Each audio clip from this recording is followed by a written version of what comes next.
Look at us now. Tip. Ooh, Jesus. Oh.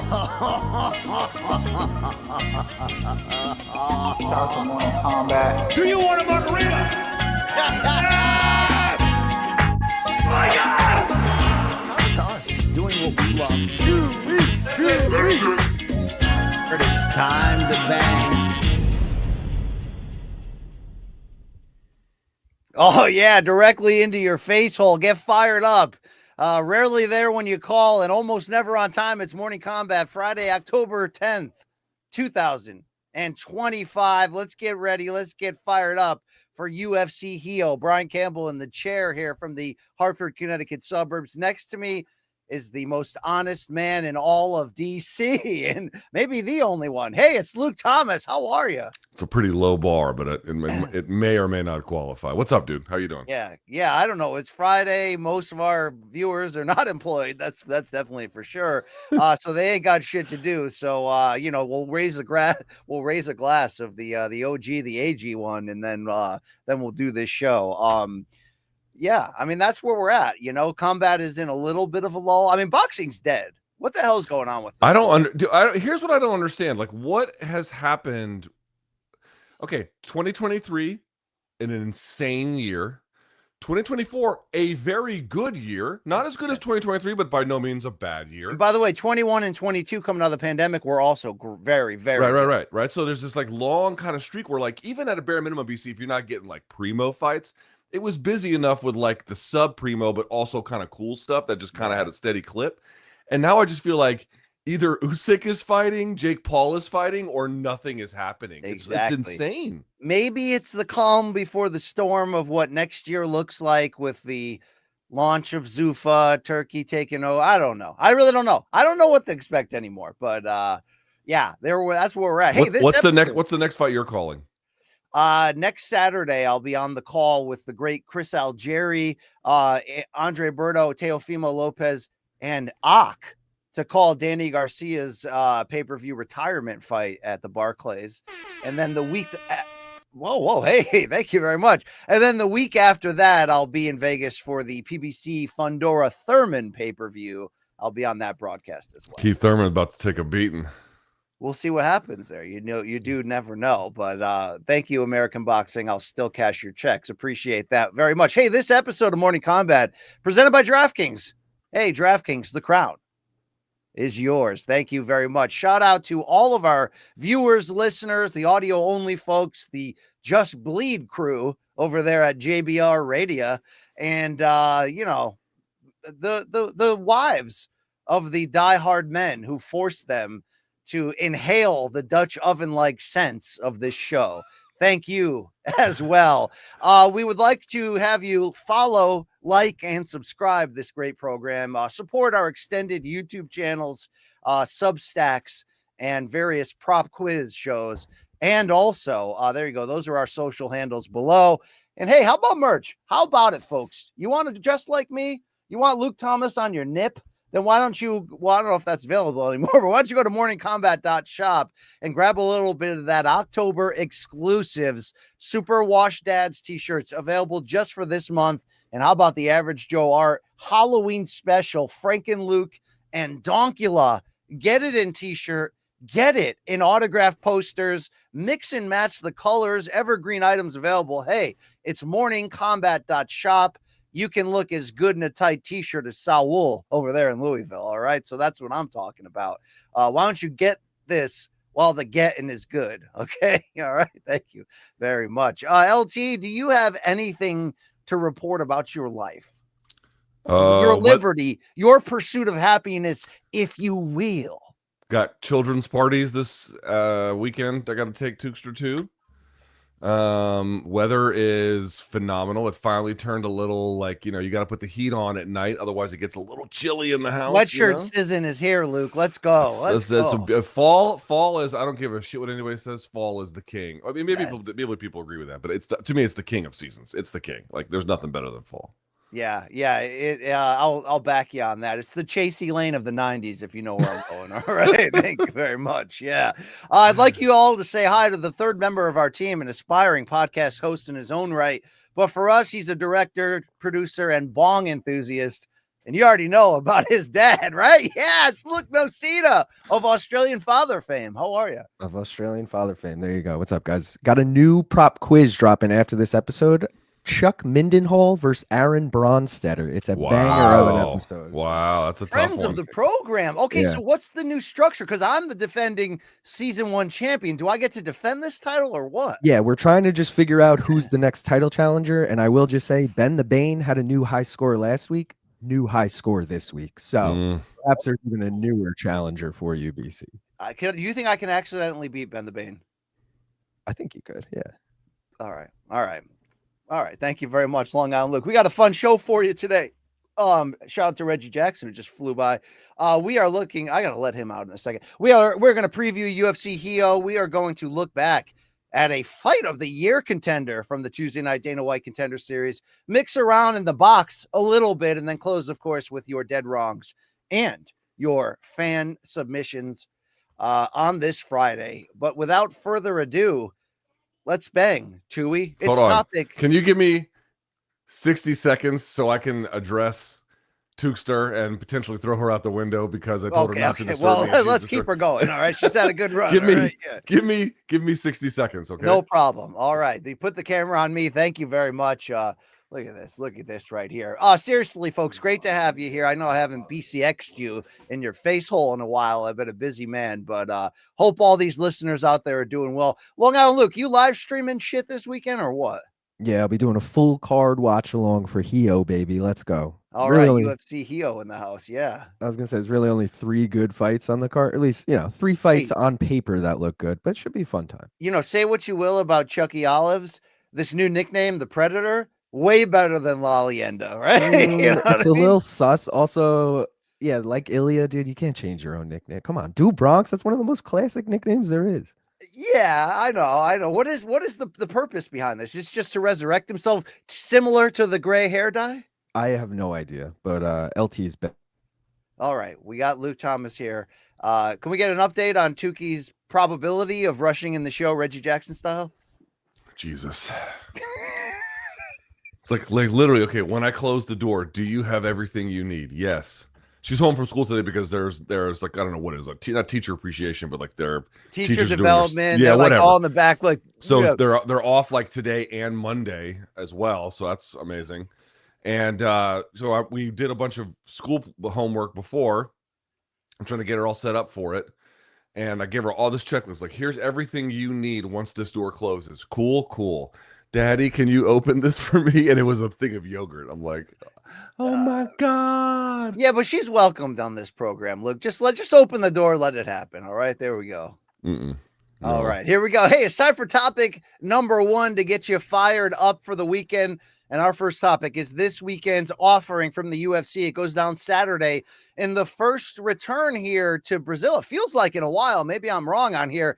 Definitely the first time Charles Oliveira is going to fight in front of a live Brazilian crowd since 2019 in the main event of UFC Fight Night Rio. Originally, Oliveira was going to face Rafael Fiziev. A knee injury pulled him out, but we have a rising, hungry Mateusz Gamrot in his place. And this UFC Rio preview is brought to you by Total Wireless, the official wireless provider of UFC. Get unlimited data that won't slow you down. So, Luke, while you were away, we were talking about a new nickname for Charles Oliveira, the Predator, and the soon-to-be 36-year-old puts his 17-0 lifetime record inside his native country of Brazil on the line against a Mateusz Gamrot who has won 4 of 5 and is ranked 8th compared to the number 4 Oliveira. What is the biggest challenge stylistically that Oliveira will face against Gamrot, considering here Oliveira is just 4 months removed from being knocked out for the first and only time in his 47 fight career? I mean, this one is interesting, right? Because if this fight was before the Ilya fight, meaning he hadn't lost and he hadn't lost via KO, I don't think there's any world where anyone would even consider Gamrot having much of a chance short of just stalling him out, right? Where you could take him down, you could follow the Arman Saryukian game plan and kind of work from there. Now, there's a couple problems with that. Is that now, on the one hand, I still think that like one thing you're looking at here, if you're Gamrot, is again, I'm not saying he's intentionally looking to stall, but he might be looking to get to positions that, without further development, lead to stalling. Right? These are stalemate ready positions. That's the thing I think you have to keep in mind no matter what. But the interesting part is, BC, on the feet, I think Gamrot's stand-up has gotten better. I don't think it's as good as Oliveira's, but between that and potential susceptibility on the ground to ground and pound, which Gamrot also doesn't have like overwhelming ground and pound, like the circumstances are where in a normal scenario, you'd look at this and be like, okay, there are ways Gamrot could win, but this is Oliveira's fight to lose. Sure. And now you look at it and you say, okay, well, I can still see the contours of that, but the major questions lingering over Oliveira, punch resistance on the ground, punch resistance standing, change it to such a degree where now it becomes like, well, I don't know. Is this a coin flip? It kind of feels like it might be. Well, odds-wise from our friends at DraftKings, it has been a virtual coin flip all week. Right. But as we stand right now, it literally is minus 110 Oliveira, minus 110 Gamrot. Exactly. And look, if it was prime for prime, if this was 3 years ago when Oliveira was riding an 11-fight win streak, the champion had a name that was Donks, and he was, on the verge of creating chaos and finishing every single person that stands across from him, we would have a different prediction. But you nailed it. It's the knockout 4 months ago. He'll be 36 in about 7 or 8 days. Now you've got a Gamrot who is like aggressively streaking. And what I mean by that, Luke, is we're not going to play the video because I think UFC would copyright it. But in one of their pre-fight sort of documentary things for this specific fight, it shows Gamrot literally living at American Top Team in South Florida in a dorm room above the fighting area, living and breathing this. At age 34, he already knows what I'm about to say, that his time is now to truly make a run. He's won 4 or 5. The only loss was by split decision to Dan Hooker. And this is suddenly falling into his lap, a huge opportunity that he went out of his way to publicly campaign for. He didn't have to get ready. He is ready. And I think that's a very dangerous equation for Charles Oliveira, which is why the odds are exactly where they're at right now. This will be, though, Charles Oliveira back at home. First time since 2020, first time for a live crowd since 2019. I mentioned that 17-0 record in Brazil. And check out this reaction when he came down the elevators to his public workout.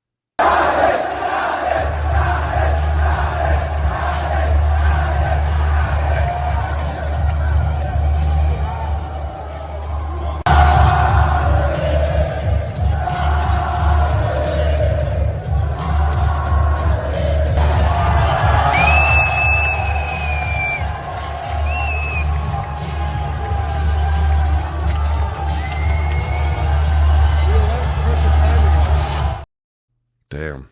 And Long Island Luke reminded me that the last UFC event in Brazil was UFC 301, the pay-per-view back in 2024.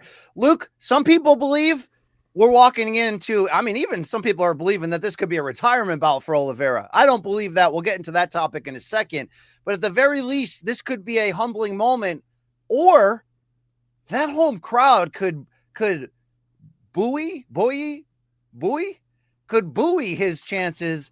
We've seen it before, into an emotional, spectacular performance.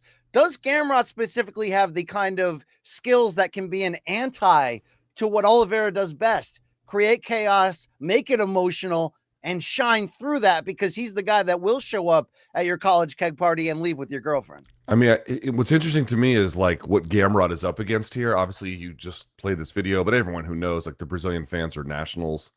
You know what I mean? Like they're extremely pro-Brazilian, and Charles is obviously even among their general preference for cheering for their own countrymen. Charles is a special figure even among that. So like this is, Gamrot is walking into the mouth of the lion's den here. Something to think about too is what that might mean, BC, if it goes to a decision, which I feel like is unlikely. I just feel like there's no way it goes the full freight, but if it does, the fact that there's going to be like a cheering crowd specifically just for Charles and nothing for Gamrot could play a role. Anyway, here's the point I'm trying to make.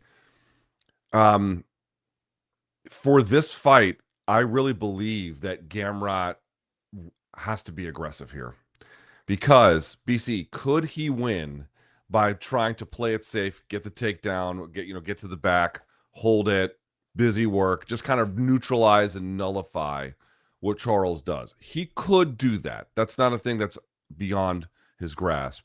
But I feel like if he does that, you're going to let a vulnerable guy who's still got some moxie and some willingness to go for it to hang around way too long. I actually feel like what Gamrot has to do, whether it's in the standing or whether it's on the ground, he has to take I'm not saying he has to do what Poatan did at 320 BC, but something with that kind of spirit, taking the fight right to him aggressively, putting him on the defensive, and really making him suffer as a consequence. I feel like if Gamrot tries to play this one safe in enemy territory, even with a vulnerable Charles, he will miscalculate what the goal is and end up on the losing side of things. And I don't think he will, because, I referenced that video of him living at the gym, FaceTiming his wife and kids, I believe back in Poland, correct? Is that where Gamrot's from? Yes, that's right. I mean, the amount of hunger built into the lifestyle and the separation from family is palpable. I mean, the best fights ultimately are when two guys have equal amounts to prove.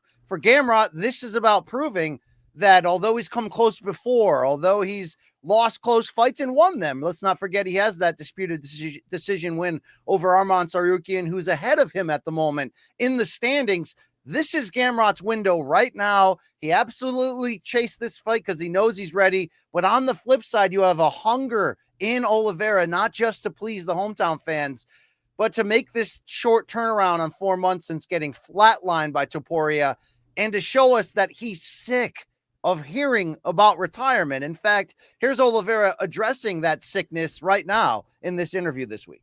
I also want to ask you, I've seen some people float the idea around there and asking if this could be your retirement fight. You've obviously had a lengthy career fighting at home in Rio. People are wondering that. So I just want to make sure we still got Charles Oliveira for a while, or could maybe this be it? What do you think? Na realidade, a aposentadoria vem da cabeça de vocês. I don't listen. The retirement talk comes from you guys. I never said, maybe I'm fighting bad, and like everybody wants me to retire. In no moment I thought about it. In no moment I thought about it either. So I'm not, for the moment, I'm not thinking about it. Luke, just to be fair about the stats, we already know Oliveira is the greatest finisher and submission artist in the company's history. He's third all time in wins, and he's second in terms of active length of his career, only second to Jim Miller. This is his 15th year in the UFC, and he's entering his 48th fight. You got to believe it's pretty remarkable if he can get a win here and stay in the elite, closing in on 36 with a style that almost welcomes carnage. Yes, although, I mean, the reason to me why it'd be so impressive is if you just look at this situation, and again, the odds speak to how close it really, really is given the circumstances. The thing that I really also go back to, BC, is, I mean, this is the kind of fight historically someone in Charles's position should not win, right? You've got a guy like Gamrot who is, okay, short notice, but I mean, he's going to be ready. He's probably going to have the cardio. He's certainly going to be like a dog on a bone, and no matter what, it's going to be a tough guy to get out of there early, even if you do get him out. Like, you're in for a fight when you have Gamrot, at least a laborious one where it comes with a lot of wrestling and scrambling. So you know what you're kind of in for. But the interesting part, BC, is, I kind of go back to it, I mean, a little bit earlier. I'm kind of getting lost in my point here. I apologize. I'm just trying to sort of go back to, it's really the kind of mentality that you've got with Gamrot, and to what extent he elects one or the other, I think is just going to have a tremendous impact on the fight. I mean, I've already made that point. I apologize. Gamrot leads all lightweights in landing 5.3 successful takedowns per 3 rounds. Jesus. Also, of course, we've targeted him at times as a bit of a boring or safe fighter. He does have 5 post-fight bonuses in 11 UFC appearances. Sorry. Debuting in 2020. Yes. I forgot. In conjunction with this, it's kind of related, BC. Do you remember a couple of shows ago? I can't remember how long ago it was. Maybe it was last Friday, where we saw a video of Gamrot getting the news that he had gotten the fight with Charles Oliveira. Gamrot is a guy that people don't want to fight. He had a win over Tsarukyan at a time that was a little bit surprising he did that. and it was supposed to launch him, and it didn't. Saryukian was still just the guy that ended up kind of moving along faster. And again, that win could have gone either way. I understand, but the point I'm trying to make is, dude, this guy has to know, if you mess this up, when is the next opportunity against a main event former champion ever going to come your way? Like, you just know. BC, am I saying this is it? It'll never happen again? That might be a little bit much, but the fact that we even have to contemplate that shows how serious this is. This is a very small window to capture a very large prize. He can't mess this one up, and I do think that will probably change, or at least affect anyway, the way that he fights. Gamrot did bounce back from that split decision loss to Hooker from last year when he took a decision from Ludwig Klein in May of this year. And let's not forget, he's got wins over RDA, Rafael Fiziev, Jalen Turner, Sarukian, Carlos Diego Fajeda. He's done some things in this rise. I also mentioned the 5.3 successful takedowns per 3-round fight. Luke, the question I was going to ask you, of course, was the potential or possibility that their contrasting ground games would cancel each other out. But we've got some sound here. And by the way, I didn't want to not mention on the last sound, Danny Segura's mustache looks fantastic. I mean, that's Gaucho level right there. I know Senor Bigote is what I call him. I mean, the ladies must be lining up to that man. Anyway, back to this. Here is Gamrot, by the way, on the UFC's Unfiltered podcast with Matt Serra, saying basically he's not afraid to do anything on the ground with Chuck. Mateusz, a lot of guys are afraid to go to the floor with Charles Oliveira. I don't think you're going to be afraid to do it. No, bro. Jiu-jitsu and wrestling is my background. This is in my head. I feel in my DNA like I can roll with him in the ground. I think this is going to be epic fight in the ground for sure, because I don't afraid he's in the ground. I will go take him down, and I going to try roll with him in the ground. But, bro, this is going to be all-rounder fight. I want to exchange punch with him, exchange wrestling. I want to test myself against him in the ground. So this is going to be non-stop action for sure, bro. 5 rounds, non-stop action. But maybe we don't need it 5 rounds, So epic fight for sure. Super excited. And, bro, I go to his hometown, to Brazil. All Brazil against me. Give me this energy. Because I grow up with this. Every boo will be power to me, bro. And you know what? Wrestling is power, brother. Wrestling is power. Pam, pam, pam. Control, strength, conditioning, everything. I love it. Right? He's out of a cannon. He can fight tomorrow, Jimmy. Yeah. Hey, win. Luke, he wants to smoke, and I don't know if you saw him when he showed up to his public workout and the crowd was yelling something translated to the equivalent of "he's going to kill you." Yeah, he was like, "Bring it on." Yeah, you're gonna die. What do you make of his words there? First of all, he's been saying at every interview that it will be a high-paced, high-action fight. You could guess that to be correct, given the circumstances and the opponent. But do you think he's going to have the success on the ground that will not make this need to be a 5-round kickboxing match with the ground games canceling out? I mean, the thing about Gamrot is he's got incredible scrambling. That really is the reason why he was able to beat Saryukian. Like, takedowns for takedowns and setup for setup, and many different components that go into a dominant wrestling game. They both are basically the same, or pretty close. But it was that scrambling, BC, that he was just a little bit ahead. But of course, that's a very different kind of control that's being exerted between Saryukian and Oliveira. The question is whether Oliveira, I really wonder what he's going to do. Because I think if he tries to get behind Oliveira, then you set him up for leg entanglements and or potential back takes. And if you get chest to chest with him, you have to deal with his guard. But that's actually much more manageable if he hasn't hurt you yet. So for example, Benson Henderson got hit in the body and then took down Pettis, and then Pettis armbarred him from guard. But he was already like real hurt from a body kick. Without that, I don't really know. It's I'm just saying it's much more manageable from that position.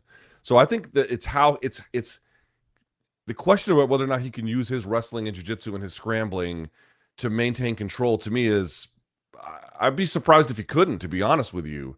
But how he chooses to do it and what kind of danger he invites is the question. Because BC, you've seen it before. Guys will also, for example, you'll see you'll see him roll for a knee bar, and then they'll try and stand. And what does Oliveira do? He grabs behind the ankle and then goes De La Riva, or reverse De La Riva, right? And then now he's trying to invert, and he's trying to go to the back, and he's got these leg entanglements that just grow like weeds on or vines, I should say, on a fence.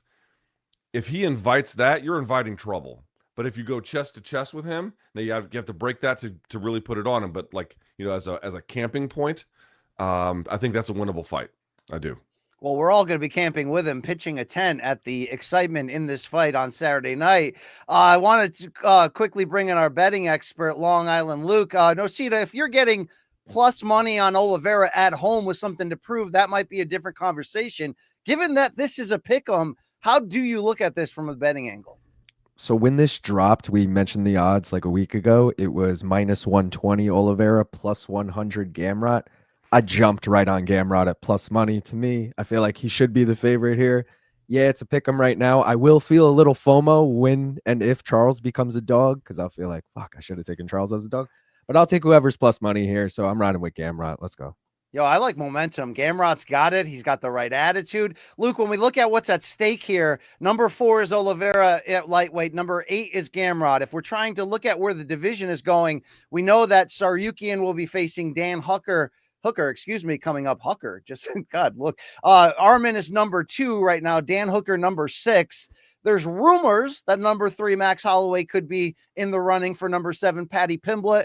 And I think we're starting to come to the conclusion that maybe, just maybe, mid-January, the first UFC on Paramount card could be headlined by the champion Ilia Topuria against number 5 Justin Gaethje. If all of that is true, what do you think is at stake here for the winner ultimately in this 4 versus 8 matchup? Gamrot clearly trying to break into the top 5. He's trying to get into orbit for a title shot. I don't think that's in any way some kind of mystery. On the other side, for Oliveira, I think obviously he would, yes, mathematically he would probably drop out of the top 5, but it's a little bit more than that, right? To get brutally finished in the way that he did against Topuria, come back in an inadvisable timeline, and under this scenario, also lose to Gamrot. And let's just say something, BC. What if Gamrot pounds him out? Like, that is a really bad loss. That would be kind of, truly adding insult to injury at that point. You'd be clearly out of the top 5, and I think most folks would then say, not incapable of giving people a tough fight on the right day, but that's where you're sort of at, like, Beneil Dariush territory. Good fighter, certainly, but and gives the tough ones sometimes gave Gamrot, for example, a really tough fight. But at the same time, just can't quite get over the hump because he's sort of like always floating on that bubble. You'd have descended back down to that part of the division, which he hasn't been a part of in quite some time, BC. So this is like holding on to what you've got in a significant way. Dude, Oliveira, he wanted to compete in Brazil. He wanted to be a hero in front of his people. I make no judgments about the desire to do that, but on the timeline he did it, he is just courting significant risk. If he gets grinded out, BC, and it's like the Tsarukyan fight where it's like, okay, one guy won, but, this guy is still clearly dangerous, maybe we have a different conversation. Sure. But if he gets battered here a little bit by a guy not known to do battering, I think that's a massive drop on his stock. I'm with you. Before we hear LT's prediction, let's hear one more piece of sound from Gamrot talking about not only what's at stake in this fight, but why he is potentially a problematic opponent for Ilia La Leyenda Topuria. I did mistake a couple times when I thinking about what will be in the future, the next one. Right now, my focus is the Charles Oliveira. If I pass him, then I can think what will be next. But Paddy is easy money, but is huge name in the media. Though of course, if UFC give me him, I say yes, the same short notice or something like that. He's from Europe, I am from Europe, so for sure there's gonna be the biggest fight in the Europe from the lightweight division. Ilia is great fighter, like he proved that the best in the UFC featherweight and lightweight. But I believe like my style is very problem to his matchup. So the first is the Charles, but in the future when I can meet him, it's gonna be really entertaining fight because of course he has heavy hands, it's really dangerous in the feet, but I wanna test test him in the wrestling, in the jiu-jitsu. So for sure, I will be big problem for him. Luke, pre-Topuria divorce, would you agree that this man Gamrot could be a problematic style matchup for the new lightweight champion? I wouldn't rule it out, but I think that this is not top of my mind. Yeah.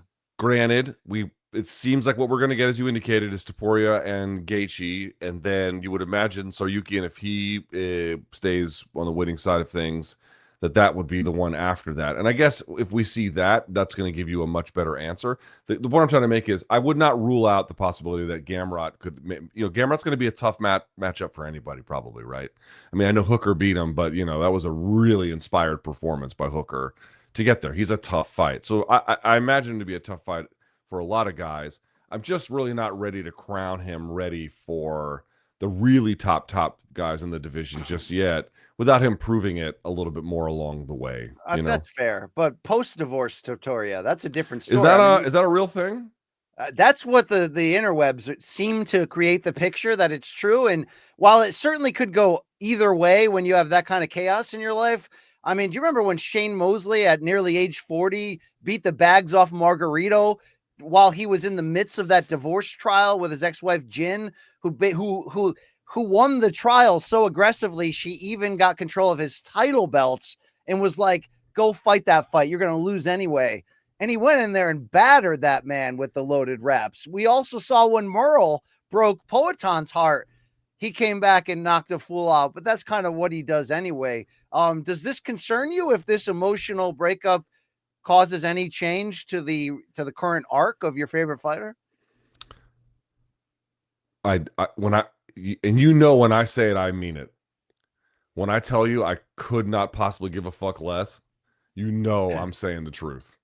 I'm saying the truth. All right, Long Island Luke reminding us that Mackenzie Dern, post-divorce from Wesley, probably fueled by her need to financially support him, had a fantastic victory.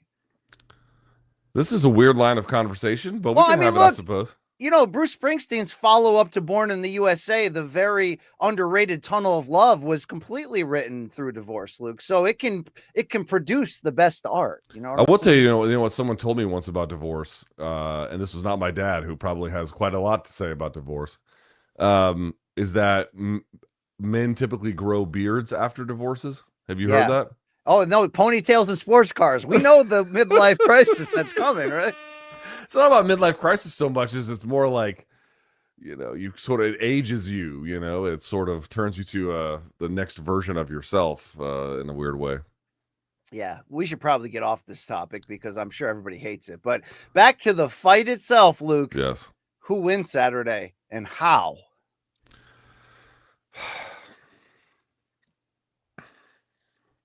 I'm going to pick Gamrot and just say I hope Charles wins. And I know that's kind of hedging, but I bet a lot of people feel that way, right? I bet a lot of people feel like, man, in a slightly different set of circumstances, I wouldn't be worried about Charles at all. And maybe you still aren't. I'm sure there's going to be some people out there being like, I'm still not worried. Fair enough. But I'm just saying there's probably also some that are like, the turnaround and the vulnerability that comes with it's not a joke, man. And I know the best fighters in the world think I'll be fine. I'll make a turnaround. Look what happened to Volk in Islam. Even if you thought, wow, Volk was entering that fight under unenviable circumstances, did anyone be like, oh, he's going to get smashed in the first round with a head kick KO? Like no one, even that was beyond what people were sort of considering among the known universe of expected outcomes. I'm not saying that's going to happen here. Gamrot has really shown nothing quite like that in the past. But what I am saying is, to BC's point, this is Gamrot's chance to break through. This is, historically speaking, a fight a guy like that should not lose, especially given like some of the age differences and the mile difference, I think, as well. I think that Gamrot is a serious threat to Charles here. So I'm going to give it to him. But at the same time, wouldn't it be great if Charles could rally from the worst loss of his career? Wouldn't it be great if he could be received by his people as a winning fighter? I don't know who else would be against something like that. So Gamrot's probably going to get his hand raised, but man, it would be so great if it's Charles. I understand where you're coming from. I think this does go the distance. I think we're going to see enough of a slowdown from Oliveira coming off the KO loss, the short turnaround, the compounding of age and mileage, where he'll do enough to look good, excite the crowd, and make this a fun main event. But I like the momentum of Gamrot. I like the gas tank. I like the motivation. And even though I think we'll see more on the feet ultimately than the ground. I think it'll be the mix of the threat of the takedown that really allows Gamrot to come ahead. I could even see this being a split or majority, but I think Gamrot will win a close, competitive, and even fun fight here on enemy territory, which will certainly be the best win of his career because as long as it's not heavily disputed in the wrong direction, but breakthrough possibilities here for Gamrot. And I just like what I've seen about him leading up to here. Let's stay on this card, LT, and continue down to that co-main event. Are enough people talking about Montel Jackson right now? The 3-1 favorite at bantamweight, riding a 6-fight win streak. He enters as a minus 310 favorite overall against former multiple-time flyweight champion Deiveson Figueiredo, who's looking to shake off a 2-fight losing skid against elite competition at bantamweight and is a plus 250 underdog. Luke, you got to love this matchup, but the only thing Montel Jackson has missed up to this point is sort of a breakthrough win over an elite opponent. This would give him that opportunity. Yeah, it certainly would. There's a lot of reasons to be excited about Montel Jackson. 33, hasn't quite broken through in the timeline that you would want, but to the point you make, BC, he loses to Brett Johnson 2020, and he's been off to the races since then, beating Damon Blackshear 2 fights ago, and then Daniel Marcos, which is a very, very good win. That's a good fighter he got that win against, and he did it in a very professional way. Also, Deiveson Figueiredo, not for nothing, very good fighter, but he got his knee shredded, obviously, against Corey Sandhagen, BC. First fight back. He's older. I think he's kind of found his limits at bantamweight. Dude, UFC is clearly saying, hey, Montel Jackson, we can tell you might be something. Here's your first really good chance to prove it against a name, an aging name, a declined name, but a name just the same. Let's see what you can do. This one should be very, very good. I love this fight. Montel Jackson, 33 years old, by the way, out of Milwaukee. This is his moment, that 6-fight win streak. He did knock out Damon Blackshear in the first round. He's fresh off of a 3-round decision over Daniel Marcos. And Luke, do you know about the legend of his hand size? Do you know this? Who's this, Montel Jackson? Yes. So doesn't he have the same size gloves as like Brock Lesnar or something? Dude, this is a throwback picture to Montel Jackson. I keep wanting to say Montel Jordan, by the way, but this is how he does it. This is how we do it. I mean, Luke, once upon a time so look at, that's Francis Ngannou's hand right there. That's the Predator. That's one of the largest, scariest men we've ever met in this sport. That's a bantamweight going tip to tip, finger to finger with him. That's insane. That's insane. I mean, what do you think that suggests? What is he backing, Luke? I mean, you know what I mean? A punch? Probably a punch, right? BC, do you want to fondle his genitals? Okay, thank you very much. I am interested in you because you are an undercard assassin, and Montel Jackson is trying to become really a main eventer here. How good is this man in your eyes? I think he's pretty good. I think your analysis is spot on, that they're like giving him Figgy to kind of give him a name, propel him up. Yep. I do feel like he's had a few big names fall through. Someone could check that for me, but like I feel like he's been booked against some names and kind of gotten screwed over there. But he should win this. Oh yeah, Jesus. I did dabble on Figgy with the plus 7.5, meaning one judge has to give him 1 round, and because I think this goes all 3 rounds, I think that Montel or Figgy could cover the spread. Let's go. Yeah, so to your point, he was supposed to have a fight against Chris Gutierrez in 2023, canceled. Saeed Nurmagomedov in 2024, canceled. Farid Basharat, 2024, canceled. So then he had that, but then after that, he gets the Blackshear and the Marcos fight. So, Long Island Luke right on the money. Yeah, as always with that. So big opportunity for Montel to break through. And a similar theme, but a different circumstance in this welterweight fight. The veteran Vicente Luque is a plus 400 underdog against the former lightweight Joel Alvarez. Now, Alvarez of Spain, his 7-1 over his last 8, with the only loss to Arman Sarukian. But he's had weight issues along the way multiple times. He's had some disastrous weight cuts. This is him moving up to welterweight. Luke, do you feel like this is a full-time move here? Because he's coming in as a minus 535 favorite against an established welterweight in Luque. Yeah, I mean, I think his body's changing, and it's a good thing. I think he ran into a couple brick walls at 155, but clearly he's exciting. He's one of Spain's more interesting, products. I'm very curious to see how he looks here at 170 for his debut. Yeah, he's riding a streak of 3 straight wins, all by stoppage. A knockout of Jakar Close by flying knee, the TKO from knees and punches against Elvis Brenner, and then he Bravo choked Mark Jacasey before that. Did get stopped by Sarukian in a fun fight there, but big moment and big opportunity for this guy who talked a lot this week about how hard that weight cut was for him. He even assumes this weight cut will be difficult as well at 170. I mean, he's always been a big dude, an action guy. But at 32 here, maybe not too dissimilar to Jackson, although Jackson seems closer to the top here at bantamweight. Big opportunity for Alvarez at welterweight. LT, when you look up and down this card, I don't know if it sizzles, but there's certainly some offerings here worth tasting. What else is jumping out at you? It's a good question. Let me see if I could pick one here. I'll say Jafel Filio against Clayton Carpenter. It's got a little bit of juice to it for me. That one's going to be on, I think that's the last prelims, or maybe it's the second to last. I'm not sure how they put it in card order. I think some people might say, BC, the Vitor Petrino and Thomas Peterson fight, because it's heavyweight, might have a little bit of fun to them. I'm not really part of that. The one prospect that I would say is really worth watching, Beatriz Mesquita, multiple-time BJJ world champion, and actually a good one with a great game. She's undefeated, 5-0, taking on Irina Alexieva. That should be a very good fight, or at least Mesquita, BC, her career is worth following. And you're asking like, oh, I know people are kind of down on BJJ prospects, and I understand that. I don't know how far Mesquita will go, BC, but what I would say is, based on what I've seen from her game, and just obviously from jiu-jitsu as well, but what she did in LFA and early MMA, there's reason to believe she could be quite interesting. Obviously, this is a fight at 135 pounds. Long Island Luke, where are you? The Lucas Hocha fight? What do you think? No, but I just want to say it's worth noting we open the card and end the card with an Oliveira. Simon Oliveira in the first fight, Charles Oliveira in the last fight. Simon Oliveira, too, the only fighter on this card to missed weight by 8 pounds. Oh, nice. boy. So that will hopefully stay on the card and just be a catch weight at this point. Got to give a shout out to my 2 Aussies on the card, Con Offley, who is winless in the UFC, coming off a tough, but maybe he can beat Ricardo Ramos here. I'm not giving him much of a chance. And Stuart Nickel against Lucas Hocha is a pick'em. Also, too. BC, Karolina Kovalkiewicz on this card at 115. From one of the last remaining from that 2014 Ultimate Fighter strawweight season, she's 39, riding a 2-fight losing skid, but don't forget she had that like 5-fight resurgence before that. So shout out to the former title challenger. Put Joanna in the hospital at MSG. People forget that in a close loss there. Also beat a rising Rose Namajunas at UFC 201, probably the best win of her career. It is sad to see our heroes come to the end, Luke. By the way, Luque is only 33. He has lost 3 of his last 5. He's been stopped in all 3 by some decent names. Odds-wise, they're writing him off into the sunset here, it feels like, no?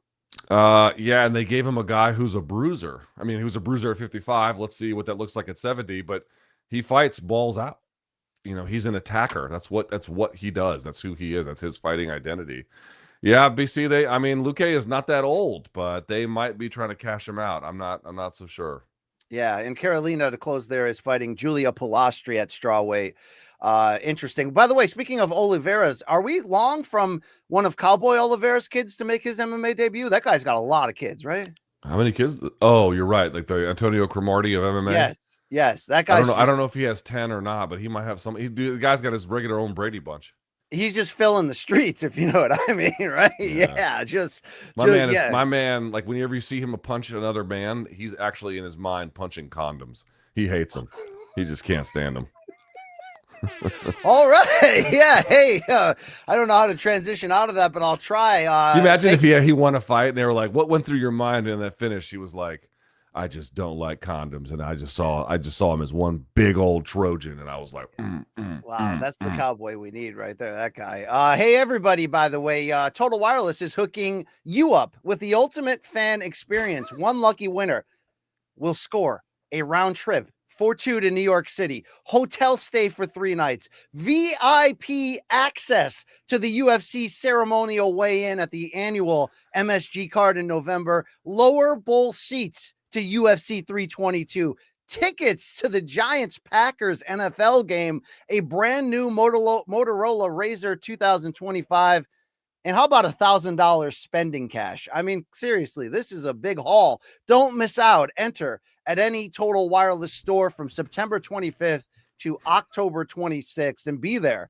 in November at MSG. That is an Islam versus JDM main event that I can't wait. All right, let's go. How about that co-main too? Hey, look, this year might end with a bang, at least pay-per-view wise, right? What are we thinking for December? What do you think they're going to do December 6th? Because there's reports that it could be Sean O'Malley versus Song Yadong in the co-main, which is a good fight, but I don't know if that's the co-main. But like, what do you think the December main event is? Well, who's available? Oh, Marab. Could be Marab. That's true. That's true. Could be Marab. And now Petr Yan is saying that he was physically compromised in their first fight. Yeah, I mean that happens a lot. That's Big Onk had a broken rib, it seems, against Poatan. I mean, everyone people don't care. I'm not even saying that they should. I'm just saying it's kind of funny that it's like, I mean, I get that there are always going to be meaningful differences case to case, but it's just kind of funny. It's like, oh wow, man! Like one of the lessons I learned was Poatan was telling the truth when he said, you know, he was injured coming into that fight. Now, granted, he said it later, and you know, it wasn't quite as immediate, and I think that also changes things. Again, there's always going to be a set of circumstances that affect it.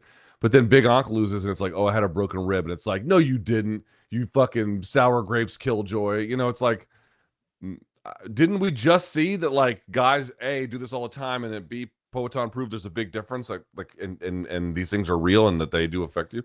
It's just kind of funny who's the recipient of injury grace and who isn't. And, you know, again, it's a broad set of circumstances that affect it, but it's just kind of funny to watch. I mean, everyone's injured, but you signed to fight, you show up to fight. Agreed. No. I mean, I don't have sympathy for Ankalaev because A, to your point, you agreed. And then B, I'm not sure it would have made a difference. You know, it just seemed like Poatan had a great idea about how to pursue that fight. So, yeah. You know, angrily. Yeah, it worked for him.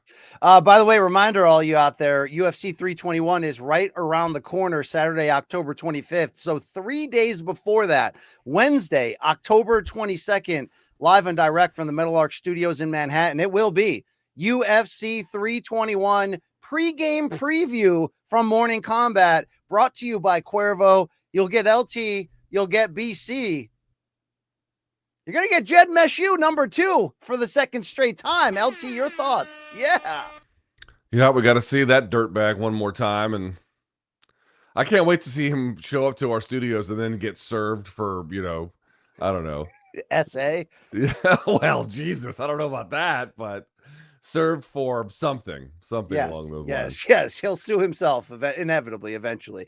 We are contractually obligated, it seems, to put Conor McGregor in our rundown every week. He's back. You do this. You do this. Topic number 2, Conor McGregor accepted a retroactive 18-month doping suspension for repeated testing failures. The Combat Sports Anti-Doping, CSAD, if you will, the UFC's new in-house testing program, suspended Conor dating back to multiple times where he was unavailable about his whereabouts for testing in 2024. How convenient is it, however, that the retroactive suspension will expire just in time for Conor to make his fighting return this June on Donald Trump's birthday, Sunday, the 14th, at the UFC White House event. Luke, is it too convenient in your eyes? How do you sort of look at this breaking news of some sorts this week? Let me pull Long Island Luke on this one, if I may, because this is really how I kind of see the whole thing. Long Island Luke, what's up? Do you give a fuck? No. Okay, there we go. Is this the song and dance of the new USADA? Is this like what we're doing? Like it's the... I mean, here's the thing. Then listen, this is what you have to understand about this scenario, right? By the way, BC, did you see that PFL cut ties with USADA? Did you see that? I did not see that. Wow. Yeah, they cut ties with USADA. So like USADA is on their way out the sport. I want to point out, years and years after I declared all the things that were going to happen, in fact, did happen. Sure enough, now they're gone. BC, if I have a curse in my life, it's sometimes I'm wrong and you know, terribly so. Like when I said Devin Haney was going to tune Ryan up like a guitar, that you know, we have bad moments. But when I'm right, one of my other problems is that I'm right too early, and that was one of those cases. But let me just make this point: There is a benefit to what the UFC's new system offers relative to what USADA offered. Namely, the system is much more humane relative to USADA, right? The punishments are not as onerous. The declarations publicly of who has tested without really having the chance for that athlete to defend themselves, that doesn't happen anymore, right? There's just a series of ways they don't have like strict liability in the same kind of way that they do with USADA. Like there's just a lot of humanity and athlete care relative to the way USADA did it baked into this new system. And when they launched it, they were trying to solve for some of those problems. Like it created a lot of friction with media, created a lot of friction with their own roster of athletes. Like it was a problem. They didn't want it anymore, to say nothing of like the fact that USADA just sees themselves as vice cops, and they wanted the UFC to help them get there. And so they no longer had faith in them organizationally. The point I'm trying to make is that's what it's better for relative to the way that it was with USADA. However, it is also an in-house system. Why would a system be in-house with a promoter? And you might be like, well, doesn't the NFL have their own in-house system? Yes, but that's something they negotiate. There's independent agencies they do for testing and whatnot, but it's something that they negotiate with the athletes. Like all of the protocols are put in place with their safety and their privacy rights in mind, and the punishments are negotiated down for all these other reasons. Like there's a handshake that goes on here. You don't have that, and even without that, again, it's still more humane than USADA system. But any system that the UFC, dude, like what about what anyone understands about the Ultimate Fighting Championship and the way they do business is divorced from the idea of having maximum control. It's just it's part of their organizational DNA. They want to have maximum control over the media. They want to have maximum control over their roster, maximum control over the market. And again, some of that works and some of that doesn't, but that's their orientation. And so people are like, oh wow, isn't it convenient that like Conor's available? Guys, it's an in-house system. Like what did anybody expect it to be? I mean, I'm not telling people they don't have a right to feel that that's not a great system. But when they announced this system and they announced it as being in-house, these kinds of things, at a bare minimum, I cannot declare to you, oh, this was done underhanded, BC. That's really not my point. But you lose the presumption of, oh, well, this is ordinary business because it is in-house. And those things are worth some level of interrogation. It's just, do we really think the UFC is going to keep a system of athlete control and public image maintenance in-house, and it really undercut their ability to do business? That seems unlikely to me.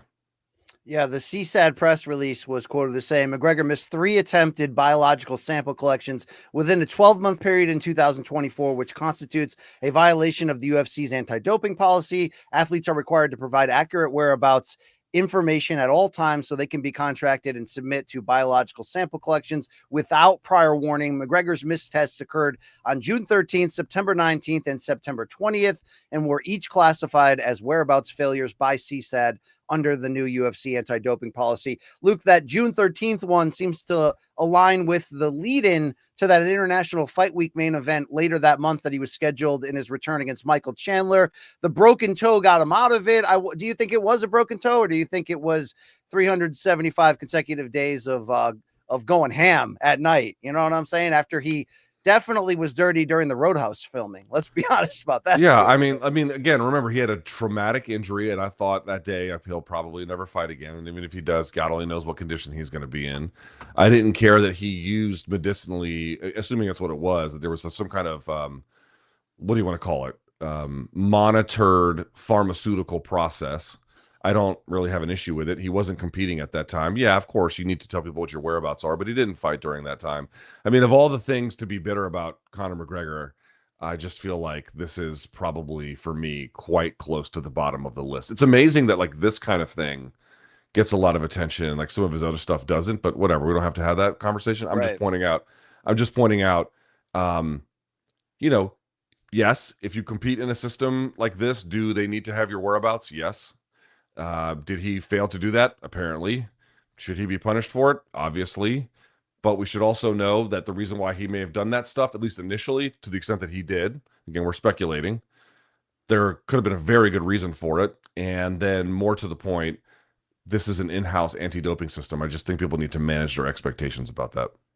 Yeah, Conor did talk this past weekend while promoting BKFC that when he does go into camp soon for this White House return, which probably comes against Michael Chandler, I guess could be Nate Diaz in a trilogy, although some seem that's unlikely. He got Charles Oliveira this week saying he'd like to be that opponent.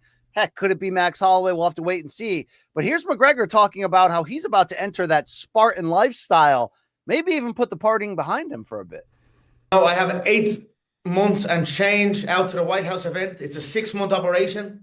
I consider it a 6-month operation to get ready for this bout. Period of isolation for sure, where the phone will not be answered. All my people involved with me understand that it is coming. And as I said, it's a 6-month operation. I'm under no illusion of what lies ahead of me in my preparation efforts. The phone will be switched off and the work will be executed. That's my focus right now. I'm just eager to climb the steps into being ready for my return. There's a lot at stake and I'm very excited at the opportunity. I was right there with my last one. I was in incredible condition. Just a slight lapse in concentration led to an injury. I wish to correct that and show what I'm about. So, Luke, no phone. Let's see if so no posting either. No phone, no posting. He's just going to do that woke, as he says, Luke. Look, I mean, hate him if you will, and it gives you a lot of reasons to.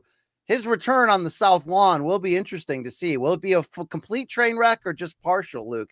That's sort of the pull. Or maybe he majestically pulls out one of those performances that we used to claim he's got one left in him, right? He definitely needs some good PR. Say that. Yeah.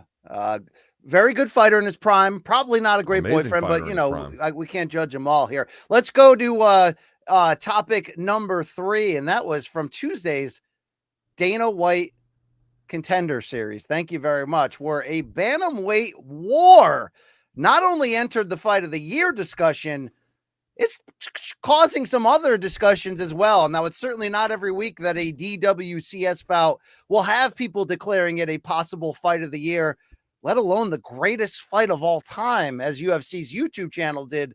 But Ecuador's Adrian Luna Martinetti, his 3-round decision win over an absurdly determined Russia's Mark Vologdin in their bantamweight fight on Tuesday netted both of them UFC contracts immediately after the bout as they were being sent to the hospital. Dana White also gave each of them $25,000 bonuses, which is not a normal occurrence. Both were, as I mentioned, hospitalized there. Luke, some were even comparing this to Griffin Bonner 1, or because of the cuts and the bleeding, Lawler McDonald 2. Now, show one more time, Long Island Luke, that UFC post on YouTube that calls it the greatest fight of all time. Are they saying greatest Dana White Contender Series fight or greatest fight? Luke Thomas, how good was this slugfest? Okay, it's not the greatest fight of all time. It's definitely not that. However, I will say something about it that I think is maybe not as far away from that as you might imagine. First of all, easily the best fight in Contender Series history. Period. That's such a, I haven't seen every single one of them, but I've seen a lot of them. And the people who have seen every single one of them also think that this is the best fight in Contender Series history. I just can't imagine what else it would be. So on top of that, BC, round two. Round 2 is easily the best round in Contender Series history. So first of all, let's just be clear about that. Best fight in Contender Series history, best round in Contender Series history. And what I'm also going to say is, BC, you have to throw in Vologdin at least onto the list of the best fighters to lose on the Contender Series. Because, dude, did he not look real polished, especially in round 1? Dude, the variety of his striking, even while under duress, was insane. I couldn't believe it. I couldn't believe how good it looked. You could hear him breathing through everything the right way, and his footwork was clean. I was like, yo, dude, this guy is good. Okay, he had one of those gouges on his chin, but the cut over his eye had different caverns and canyons in it. Yes. It was like when you go to Canyon. It looked like he got hit with like a rubber bullet, and it tore flesh out, and then the flesh tore in different directions as a consequence. But let me say this, BC, and this is where maybe it gets controversial, but I don't know. I don't know how controversial this is. You've seen the fight, obviously, yes? Yeah, I watched it this morning and I was loving it. Okay. Loving it. Dude, round 2 is one of the better rounds I've ever seen. Ever. The fight is not the best fight because the problem is round 3, they were still trying their ass off, but it wasn't like, it was a good round. It wasn't an amazing round. Round 1 was like a very good round. Round 2 is just one of the best rounds you'll ever see in mixed martial arts, period. Now, Long Island Luke, where are you on the round 2 and then the fight more broadly?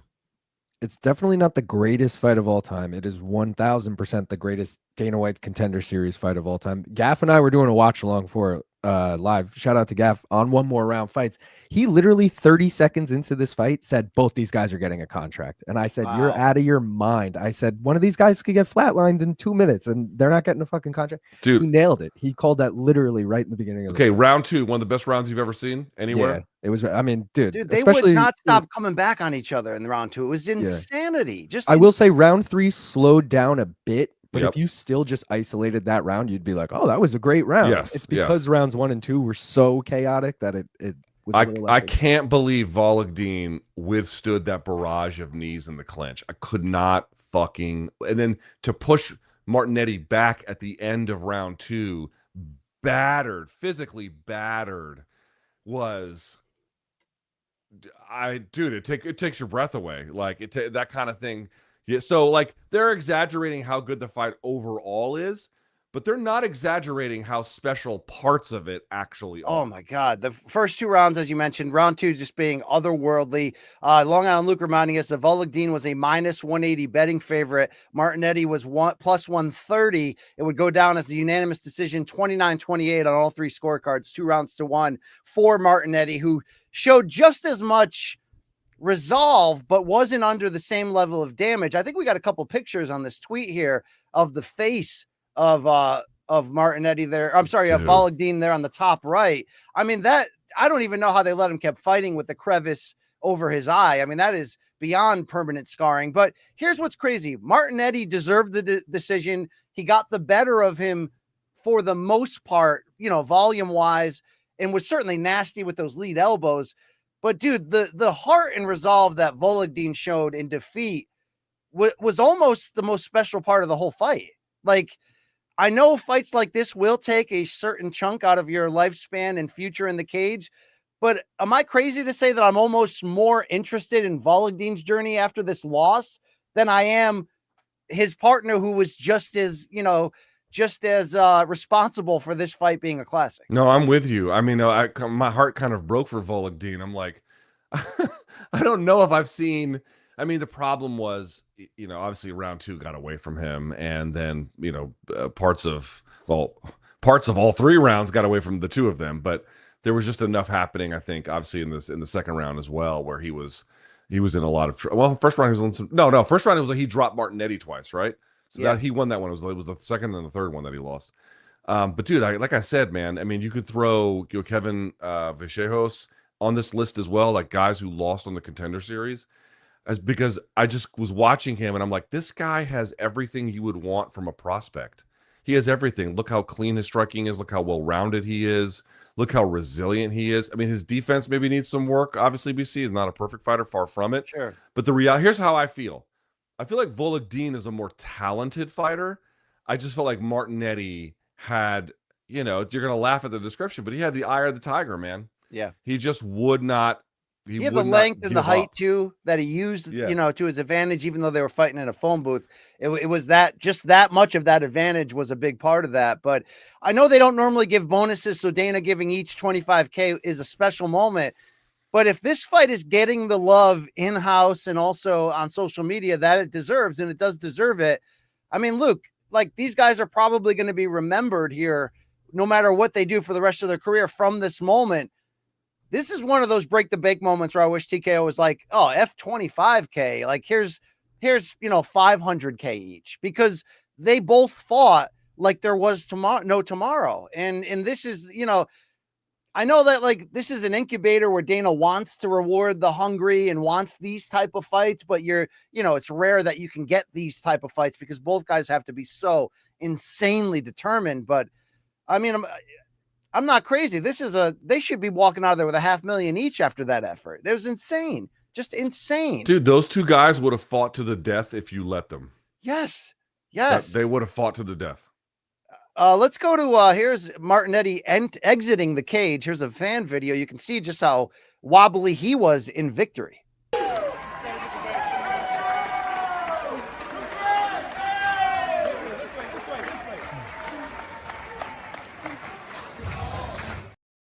All 13 people in attendance. That's the guy that won. I know. Crazy. And then we got a little Bushido backstage. You know, I love moments like this. Let's listen in on these two embracing. You very strong, bro. I love you. I love you. This fight, I like it. I like you. I love you, bro. Yeah. You the next fighter in the UFC. Yeah. You same. I like, bro. I like. Thank you for the good fight. Great fight. Thank you, coach. Thank you. My pleasure. Thank you, coach. Respect this man, bro. Respect, coach. Great moment right there. Long Island Luke, when you were saying you were on Gaff's live stream during this, is that what you're saying? Yeah, we were doing a Contender Series watch. Were you guys losing your mind in round two? Just going for it? It was sick. And again, because Gaff called it in round one, my mind was blown that I was like, how'd you know this was going to go the distance and it would be a war and they'd both get a contract? But yeah, dude, great time. I got to give Lorisenko and Anthony Smith, who were the analysts, credit because both of them had their own sort of moments, similar to Al Bernstein after round one of Corrales Castillo 1 on Showtime, where he's just like, if this keeps up at the pace we're at, this could be one of the greatest fights we've ever seen. They felt that also. Man, I'd love to have live streamed this fight. I mean, I would have gone full Plowy way, Luke Thomas style. That would have been wow, what a moment. All right, there you go. Hey, everybody, I know we're talking about cage fighting, but football's back. It's the fall. It's the autumn.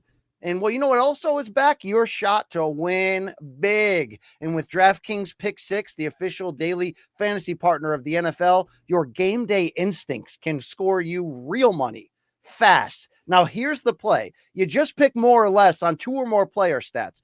Breakout rookies to elite QBs, whoever you want. And you can unlock the upside that every snap brings. The better your calls, the bigger your payout. In fact, as we look at what's coming up this weekend in the NFL, Luke's Washington Commanders. Are we back this week, Luke? Are we back in a big way? Yeah, we should be. Jaden Daniels is back after, he played in the last game against the Chargers.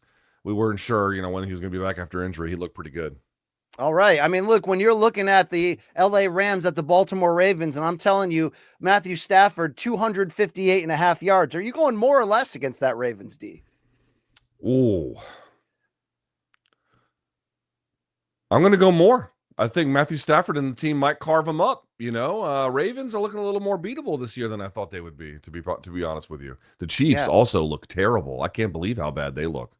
Yeah, well, they got to bounce back in a big way with Patrick Mahomes, who has a more or less of 266.5 passing yards when the Chiefs welcome the Detroit Lions. So I'm probably going more on the bounce back there, Luke. Although a lot of people are learning about Travis Kelce's pipe, apparently from this new Taylor Swift album. Are you keeping the females in your life away from that?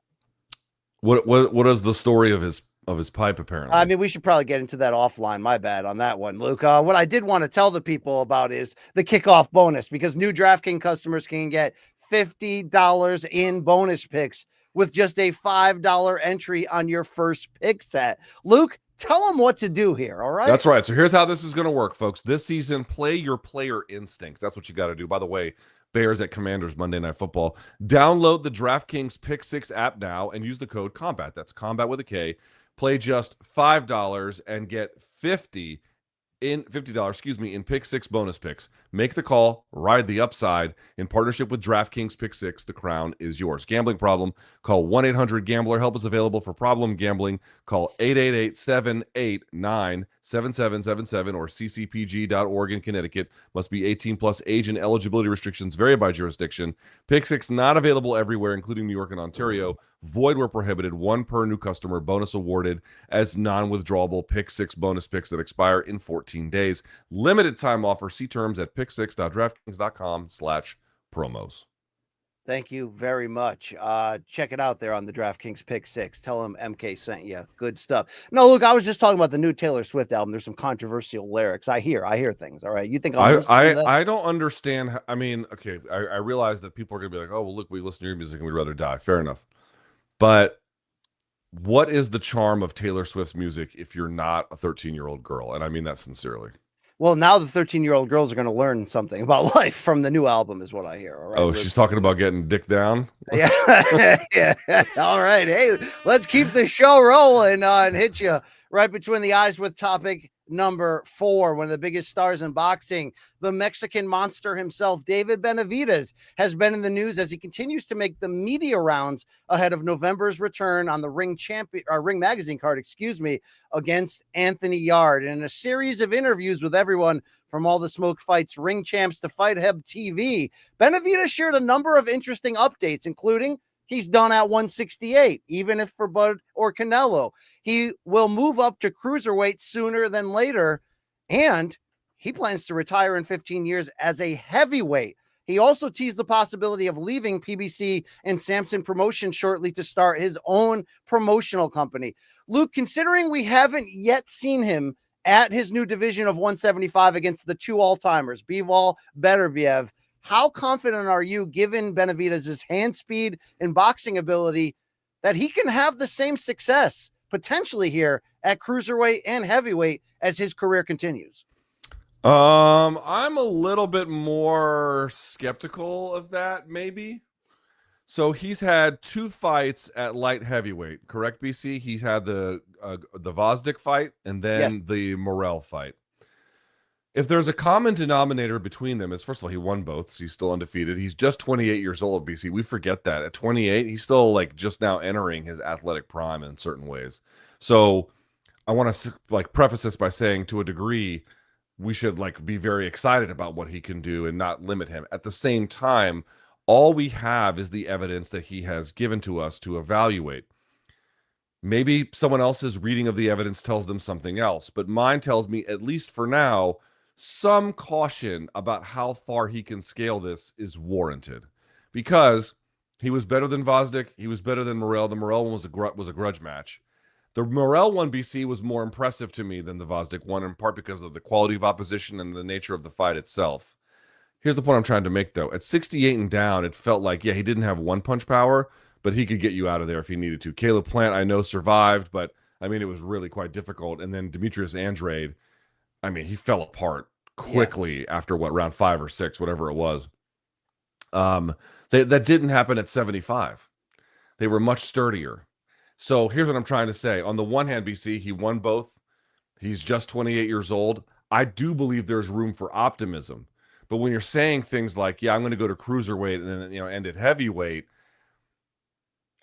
I don't know why it's unfair to have a question to be able to say, what has he shown to this point that makes you believe that those are very likely places he could end up doing great work? I don't know what that would be. Maybe you have a different read. I mean, I would say physical size, meaning height and build. I would say definitely that hand speed, definitely the fact that he does have a pure boxing ability. Now, he's able to mix that at 68 and 75 with a pressure predator style behind his high guard. But what do we always praise him for? His ability defensively to be offensive the whole time without welcoming back a ton of offense.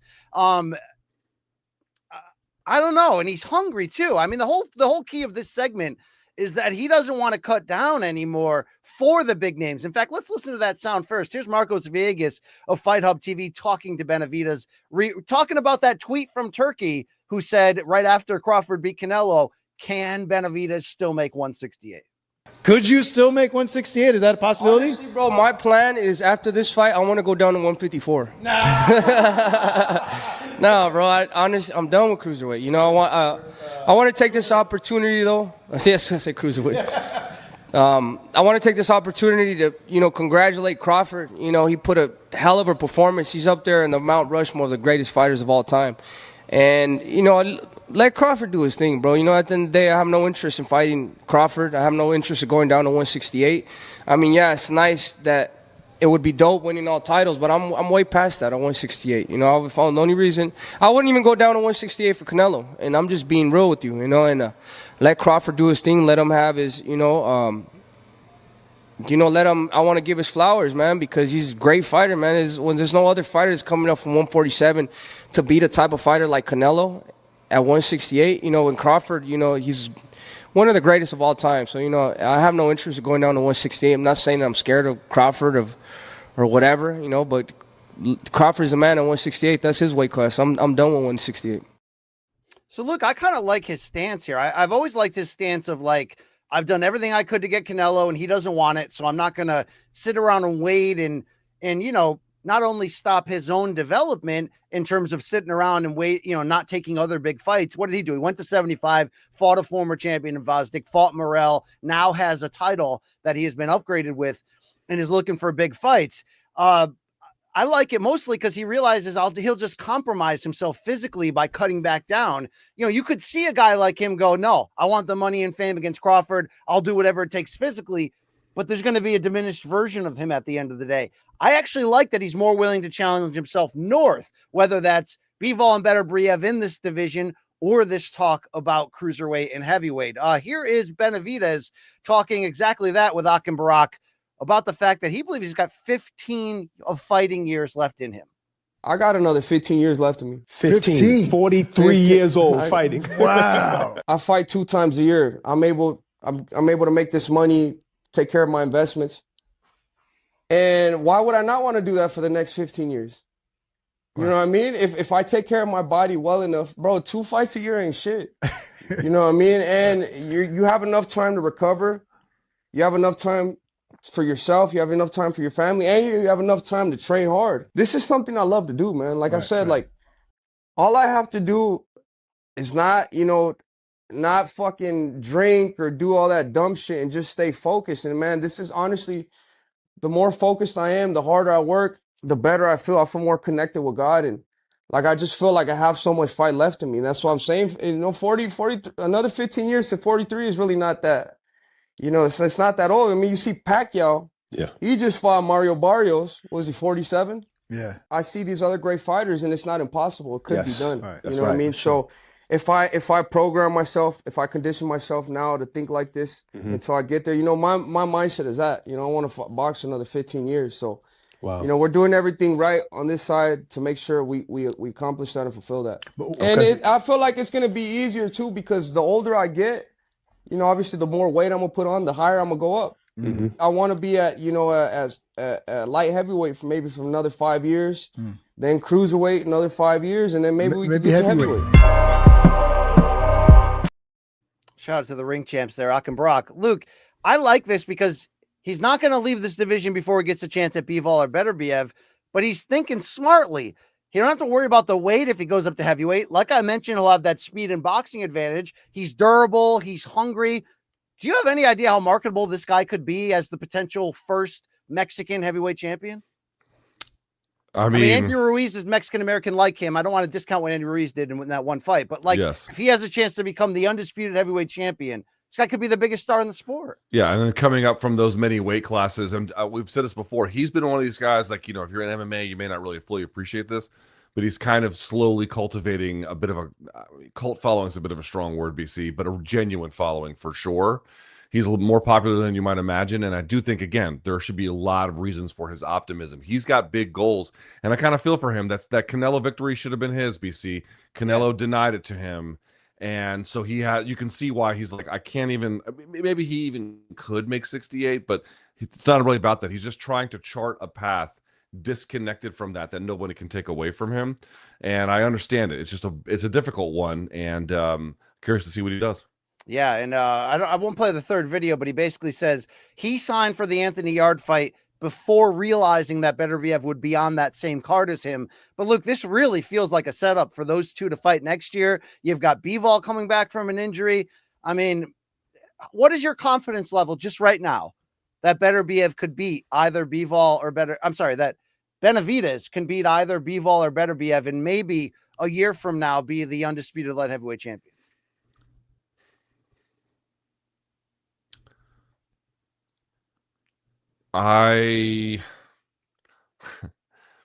I want to see him do it. Yeah. You know what I mean? I'm not even one of these guys like he can't do it. I'm not saying that. I'm just saying there's enough questions there. I mean, dude, those fights are amazing. Those are amazing fights. Like if they book those, you'd be like, woo, hell yes. You know what I mean? I need to see him do it. I need to see him do it. I have enough questions this is what I mean. I have enough questions at 75 where I'm like, let's see what it looks like first, you know? Kick the tires, take a test drive on that Mitsubishi before you plunk down 15K, whatever it is anymore. Those will be wild fights, him against both of those guys. They will be incredible, wild fights. Bivol will test they'll both test everything from his heart, his chin to his skills. Let's not forget those Bivol Beterbiev fights were just technical thrillers, Luke. TTs, baby. And who doesn't like a set of TTs like we got in those first two fights against each other, right? Yeah. Cake lady might start eating some, that that's wench. Fully if I ever saw one. All right, let's hit topic number 5. Hey, I didn't think we'd be talking about this. This debate came out of nowhere on boxing Twitter, but the International Boxing Hall of Fame ballots are out for 2026. Those that are members of the BWAA are voting at this time. And suddenly we're in a debate over one Gennadiy Golovkin. Sorry, I brutalized his middle name.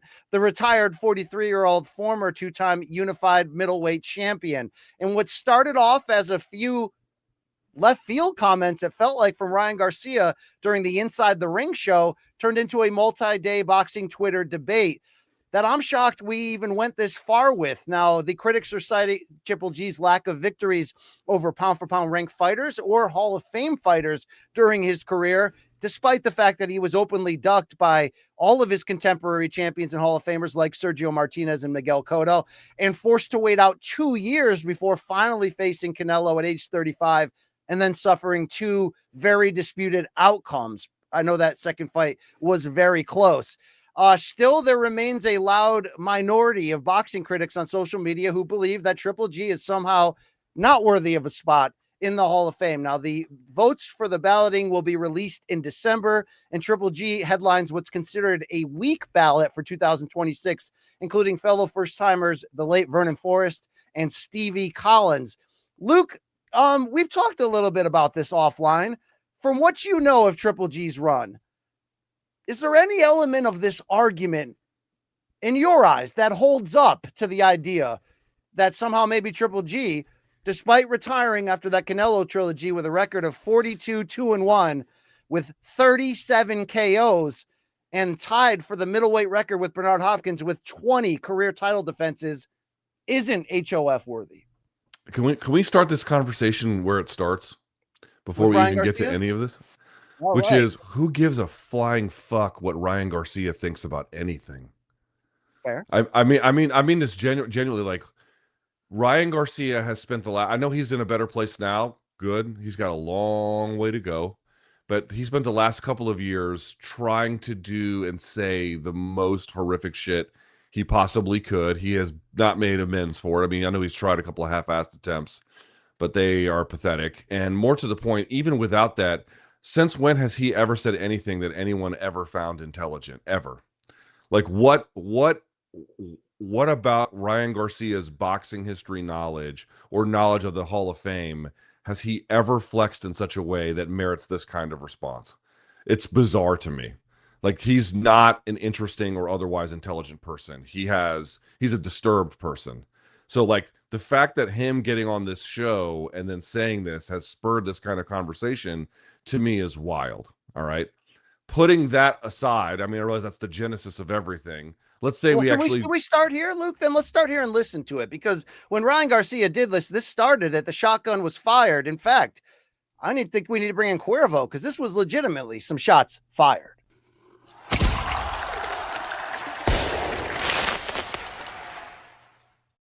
Shots fired, brought to you by Cuervo. Now's a good time to enjoy the tequila that invented tequila. Here is the Inside the Ring show hosted by Max Kellerman and Mike Coppinger with Ryan Garcia as the special guest talking about this.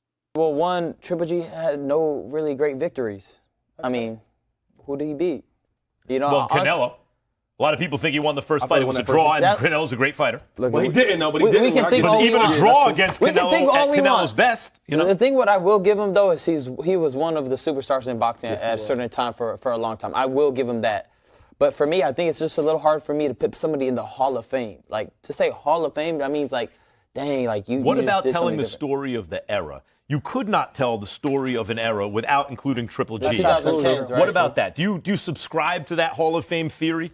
I do. I mean, I do see that, but we're talking about Hall of Fame. We're not talking about eras. You know, I'm talking about, like, overall, all of boxing. You know what I mean? I just don't see him as a Hall of Fame. Yeah, I can't give him that nod. But, hey. That's a legitimate point of view. I wish Turkey was around back then when he was fighting, because all this ducking wouldn't have happened. We find out. So, Luke, it wasn't just Ryan Garcia, by the way. This started an avalanche of people coming out and just being like, I agree with him. This guy's overrated. From the merit standpoint, is there an argument against Triple G in your eyes? I mean, I like how what Ryan says is in no way an argument for anything, because what he never does, and what I'm going to ask you to do, BC, is he keeps saying things like these are criteria that matter without ever establishing what is the baseline of achievement. What are the markers, the significant markers of achievement that we have to evaluate in order to judge someone's worthiness or otherwise eligibility for these considerations. He never does that. He just says things like, well, he didn't beat anyone great. Okay, well, to what extent does he need to? To what extent does that matter? To what extent is that even true? He doesn't tell you. So, BC, let's actually start the conversation in this particular case where it starts. What are the relevant benchmarks for consideration that we can now take Triple G's resume and measure that against these particular standards of excellence to see whether or not he makes the cut? Yeah, all right. 2004 Olympic silver medalist from Kazakhstan. No. From a categorization standpoint, what are we looking for? We're looking for essentially a mixed criteria of your impact on the sport, and we can't overlook that because it is Hall of Fame. Arturo Gatti, who was at one point a world title fighter, got into some controversy, but you have to recognize the fact that he was such an attraction and he fought in such a certain way. Triple G captured that, in my opinion. He was a singular star who had a Jordan brand sponsorship. You want to be able to accumulate a certain level of titles. Even though Triple G operated 98% of his career at middleweight, he's tied for the all-time title defense record with Bernard Hopkins of 20. He had a 23-fight KO streak in his prime. He twice was a unified champion. Can you hold it against him that he was never undisputed champion? Possibly. Can you hold it against him that he never was interested in moving up until that third Canelo fight?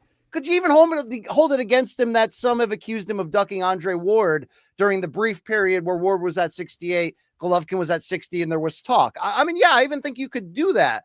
But I think to some degree it has to be your performance level. Look, Luke, I argued against, even though Sergio Martinez, the great middleweight champion from Argentina, was ultimately in the Hall of Fame.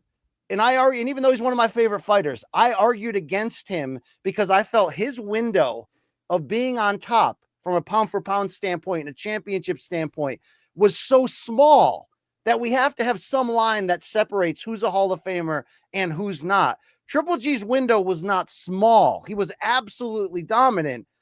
He checks off so many of the boxes, from the eye test to the numbers, from the title defenses and all of that. But part of this criteria I do acknowledge is, who did you beat? I think it was unfortunate for him that the best fighters in his division, Martinez and Cotto, dodged the shit out of him. Canelo made him wait 2 years unnecessarily till he was 35. He got robbed of his biggest win against Canelo in that first fight, which almost no one believes should have gone the other way except for Robert Byrd's wife, Adelaide. If that's the only thing he's missing, and he is missing that. I mean, when you're talking about his best wins, you're going to talk about Danny Jacobs, Daniel Gill, Darren Barker, Sergey Derevyanchenko. I mean, we're not talking about a run of Hall of Famers here necessarily, but I don't think it's as easy to just go, oh, he's some like great white hope that the media was all about, and not look back on what we actually saw. An absolute destroyer that is very peak, saw almost no peer in the division's history. I mean, at the peak of Triple G, we were literally having conversations of what would a fight with him and Marvin Hagler look like. I don't know if you can. I mean, everyone's resume is going to have a hole somewhere in how you're looking at this criteria. I don't think this hole in his inability to get the biggest names. Oh, you got to throw in Kell Brook, by the way, who was undefeated when Triple G stopped him. Kell Brook moved up 2 weight classes, of course, but that was probably one of the best victories as well of his career. I don't broke think his it's face. enough. Yeah, I don't think it's enough in this case to keep him out of it, like the younger generation seems to be trying to do right now. You know, And then that was a good explanation, right? Here's what we're measuring against, and here's how his resume lines up with it. BC, I did a little digging, like what are some of the other middleweights that have made it into the Hall of Fame? So you'd have Bernard Hopkins, you'd have Hagler, you'd have Carlos Monzon, right? You'd have a couple of names or a few names like that. And in certain ways, he doesn't quite. I mean, he certainly doesn't have Hagler's career. Not many people do. And even B-Hop had wins over elite other pound for pound guys. That is true. However, BC, to your point, a more than 20 fight win streak. Title defenses, I think 20 of them. I think 20 of them were title defenses, or right around that. Different multi-title unifications during the course of his career, ducked like a motherfucker. And they're right, you can't count the first fight against Canelo, but for him. But anyone with eyes would probably tell you that fight is one that if it had been any other, like if Canelo's not a star, I just don't see how Triple G lost that fight. I mean, this is a guy that partly, BC, he achieved less than other people. That is true, who made it into the Hall of Fame in certain ways anyway. In other ways, he clearly achieved just as much as them. But this is also a guy who did not have the luck of the boxing machinery at his disposal. He kind of had the unluckiness of it, and that affects how your resume looks when it's all said and done. And I do think on some level, BC, that has to go into the grading. By the way, most people who vote on this, unlike Ryan Garcia, think that Triple G is an obvious case. I just want to out. Let's show quickly that. By the way, I scored both Canelo fights for Triple G.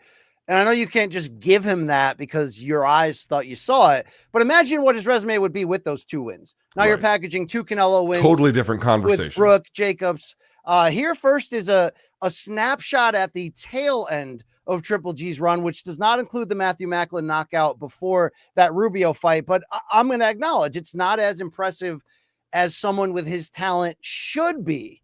And then you count in the controversy of those Alvarez fights right there, and the fact that he was just trying to stay active and fight whoever was available. But here's Kevin Iole sounding off on Twitter against the loud vocal minority, saying, if you don't believe that Triple G is a Hall of Famer, you're an imbecile of the highest order and not worth debating because you clearly have no clue. Hashtag first ballot, hashtag damn, coming out hard. Let's bring in Dan Raphael, of course, who was there for every step of Triple G's journey, saying, moron alert. Triple G fought everybody who dare step in the ring with him for a decade. He was pound for pound number 1 to some. He was Rob versus Canelo in the first fight, had 23 straight knockouts in his prime, one of the highest KO percentages in middleweight history, and scored 20 consecutive title defenses, which is insane. Unified 3 belts. What a rock star. Olympic silver medal.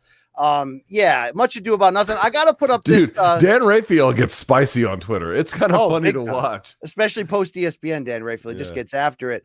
Here's my boy Matt Brown from Brunch Boxing. I love this guy, but this went too far, Luke. Come on. He put out a meme that basically said, if you think Triple G should be a Hall of Famer, that you're working on the white cop shift there with Mannix. And so you got Coppinger, you got Pugmire, Mannix, Iole, and Raphael all in a row there, right? Come on, Matt Brown. Come on, man. Yeah, I like him. I like cooking. him too. I like him too, but I don't really get this. I understand being like, okay, he doesn't have the resume of B-Hop. Okay, he doesn't. But you don't have to have the resume of B-Hop to get into the Hall of Fame. Like, that's not the point. I mean, it does go against him that he stayed in one division for the totality of his career to some degree, but then again, so did Hagler, so did Hopkins until that late run in his 40s. I mean, look, when he was on top, he was an absolute superstar. Catchphrases on big drama show, headline 5 pay-per-views, had sponsorships with Hublot and Chivas Regal and Jordan Brand, was a legitimate star. Damn, I didn't think we'd get this type of hate this early. It's always like, 10, 15 years later when people are like, well, yeah, that guy wasn't that good. Look at his box rec. Dude, this is how you know, like, Ryan's a total casual when it comes to understanding this stuff, because, and I keep trying to explain this to people, you will think that the biggest stars of your era, these will be the names that carry the test of time. And then it's over, and then they're like, dude, GSP was overrated. John Jones wasn't shit. Demetrius Johnson sucked. Anderson Silva wouldn't be that good. And they're going to do it for Volk. They're going to do it for Poatan, the next generations after. They're going to do it for Volk. They're going to do it for Poatan. They're going to do it to Ilya. They're going to do it to everybody. It's the mark of someone who can't appreciate what someone meant at a moment in time and what those contributions actually looked like. It's like literally the mark of ignorance.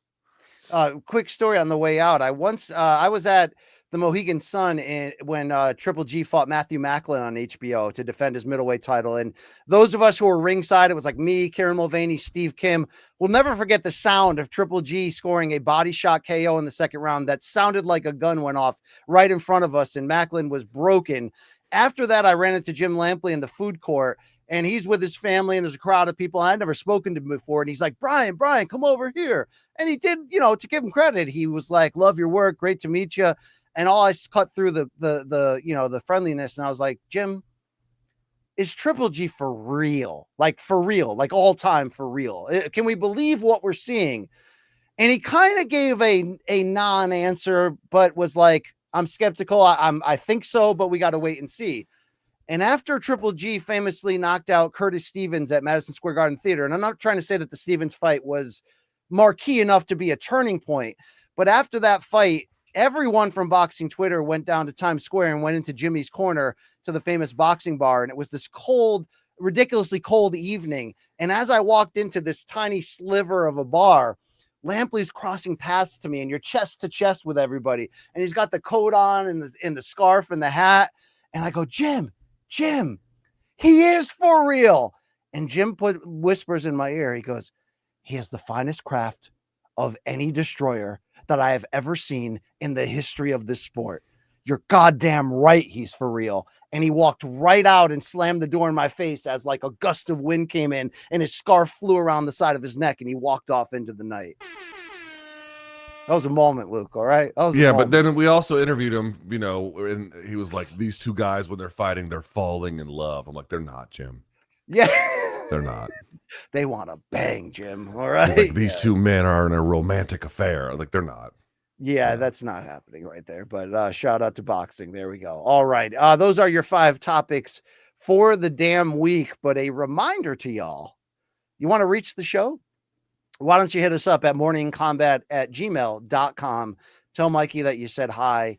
Show him a piece of yourself, really, more like a fan sub than like, hey, than one of the, wow, right?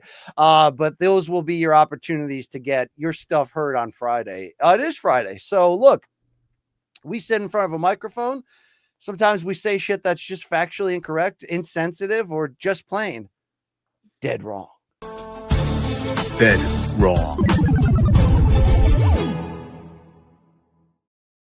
I think I deserve this one, Luke. This one comes from Greg. He says, gentlemen, this here is a dead wrong. However, this is an anomaly because it didn't come from you directly, but by proxy, you did report it. This is about the post that BC shared from @Velutama regarding Alex Pereira's win streak, all the win streaks that he snapped. I also understand all 3 of you made comments regarding some minor mistakes. These mistakes weren't all that minor, in fact. They were actually very dead wrong. Oh boy, I deserve this. He says the post claimed that he snapped Strickland's 18-fight win streak. It was actually only 6. Where did they get 18 from? The post claimed that he snapped Izzy's 23-fight win streak. He never had a 23-fight win streak. He had a 20-fight win streak that Jan Blachowicz snapped. They also claimed Ankalaev's 14-fight win streak, but it was actually 13 fights unbeaten. There was a draw in there and a no contest, which aren't wins. Again, persnickery as always, but that's how we MK fans do. No disrespect to Alex. He's a legend and has done epic things, but these stats are definitely incorrect mostly, but your mileage may vary. Hashtag drive fast, all gas. Hashtag how many chigs. Did you see they gave away another truck, Luke? Did you see that? I can't say that I'm paying close attention. All right, I'll take that L for that graphic. What a Yeah, you put that on the show. I fella. did. Luke, we're about to get mahaloed by a gentleman named Daz. Back up on that ass and give these motherfuckers a blast from the past. Daz says aloha. I hope he bare knuckle fights Telvin, by the way. Big Papa, Key Papa, that'd be great. During Have You Seen This Shit on September 29th, after watching Kyle Long down a beer, BC asks if Howie Long's son was Kyle or Chris Long. BC, it was both. Kyle played O-line while Chris Long played defensive end. Both made the NFL. Always appreciate the content. Thanks for all the UFC 320 Fight Week coverage. I'll take that L. I was unaware. All right. There you go. That's it.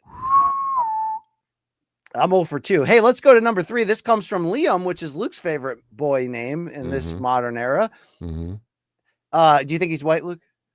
Well, not merely that, but he's probably British. Okay, or Irish, possibly, or Southern Irish. Yeah, Irish, there you go. Hello, Liam says at 29:10 of yesterday's show, Long Island Luke said Dominic Reyes hasn't fought a top 13 ranked opponent, with Krylov being ranked 13th at the time of the KO loss to Reyes. Well, Mr. Dead Wrong Luke, that statement is what I call massive cap. You see, Krylov was ranked 8 when he got his chin properly mauled back to the Donetsk People's Republic by Reyes on April 12th, 25. Do better, Luke. Jokes. Love the show. Keep up the good work. Long Island Luke, are you really dead wrong here? No, he misinterpreted what I said. What I said is he hasn't beaten anyone in the top 13. Whether Krylov was ranked in the top 13 when they fought is irrelevant because at this point, he's not in the top 13. So, hey, Liam, you're wrong, actually. All right. Dead wrong, in fact. Yeah. I mean, you tried to bring a receipt. You tried to dunk on us. Turns out it was charging. All right. No tea bags on this side of the court. Thank you. Our final one comes from Kane Stewart. Kane with a K. It's Kane. Yeah. At around the 1 hour, 45-minute mark, BC said Ronda fought Holly in December 2015. That fight actually took place in November of that year. Keep up the good work, fellas. I did look it up. It was November 14th. I would have bet all my money that it was December of 2015, but that was Conor versus Aldo. It was the pay-per-view after. So I was wrong. UFC 194. Weidman, Rockhold, and the co-main. I mean, that stretch of MMA was just magic. Great. Those are dead wrongs. They're very pedantic, but somebody's got to be the ombudsman in this place. It's time, though, for our second segment, where we give the people an opportunity to send in pictures of their wives wearing our clothing, or maybe even artwork that we can put on our fridge. This is called fan submissions. You've got mail. Viewers.